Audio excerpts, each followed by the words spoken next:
श्रीरामपूर गोळीबार प्रकरणातील आरोपी हुजेब शेखला पोलिसांनी ताब्यात घेतलाय। 2 दिवसांपूर्वी गिरमे चौक ग्रॅज्युएट चहासमोर झालेल्या गोळीबाराच्या घटनेतील आरोपी हुजेब शेख यास नेवासा येथून अटक करण्यात श्रीरामपूर पोलिसांना यश आलं।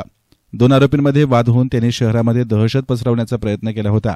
सदर घटनेमध्ये हातात देशी कट्टे घेऊन एकमेकांच्या पाठलाग करतानाचा व्हिडिओ सीसीटीव्हीच्या माध्यमातून पोलिसांना मिळून आला होता। त्या अनुषंगानं श्रीरामपूर शहर पोलीस स्टेशन येथे खुनाचा प्रयत्न केला म्हणून बीएनएस कलम 109 खाली गुन्हा नोंद करण्यात आला होता। यातील आरोपींचा पोलीस पथकानं कसून शोध घेतला। सायंकाळच्या सुमारास आरोपी हुजेब शेख वय वर्ष 21 यास नेवासा येथून पोलिसांनी ताब्यात घेतला।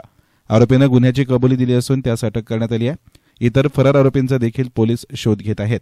सदरची कारवाई जिल्हा पोलीस अधीक्षक सोमनाथ घारगे, अप्पर पोलीस अधीक्षक सोमनाथ वागचौरे यांच्या मार्गदर्शनाखाली पोलीस उपअधीक्षक जयदत्त भवर, पोलीस निरीक्षक नितीन देशमुख यांच्या मार्गदर्शनाखाली पोलीस पथकानं केली।